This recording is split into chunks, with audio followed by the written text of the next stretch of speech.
தமிழகத்துல தங்கம் வாங்குறது அப்படிங்கிறது வெறும் ஆடம்பரமா மட்டும் இல்லாம பலருக்கு பாதுகாப்பான முதலீடாவும் இருக்கு. குறிப்பா இல்லத்தரசிகள் தங்களோட சேமிப்பை தங்கமா மாத்துவது வழக்கமா இருக்கு. இந்த நிலையில ஏப்ரல் 1, 2026ல இருந்து தங்க நகை வாங்குற மற்றும் விற்கிற முறையில முக்கியமான மாற்றம் அமலுக்கு வருது. இந்த மாற்றங்களை BIS தான் அறிமுகப்படுத்தி இருக்காங்க. இந்த புது விதிப்படி இனி 6 இலக்க எண் இல்லாத தங்க நகையை விற்பனை செய்ய அனுமதி இல்ல. இதனால சந்தையில் போலியான அல்லது தரமற்ற நகைகள் விற்கப்படுவதை கட்டுப்படுத்த முடியும். அப்படின்னும் இந்த 6 இலக்க HUID எண் ஒவ்வொரு நகைக்கும் தனித்துவமான அடையாளமா இருக்கும்னு வாடிக்கையாளர் இந்த எண்ணை BIS கேர் செயலியின் மூலம் சரிபார்த்து அந்த நகையோட தூய்மை மற்றும் தரத்தை உறுதி செஞ்சுக்கலாம்னு சொல்றாங்க.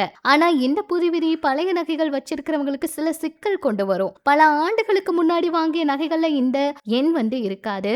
நகைகளை விற்க முயற்சி பண்ணா நகைக்கடைகள் சில நிபந்தனைகளை விதிக்க வாய்ப்பு இருக்கு. சில கடைகள் அந்த நகைகளை வாங்க மறுப்பதற்கும் வாய்ப்பு இருக்கு. மார்ச் 31 பழைய நகைகளை மாற்ற திட்டமிட்டவங்க அதை முடிச்சு விடுறது நல்லது. இதுதான் நிபுணர்கள் சொல்றாங்க.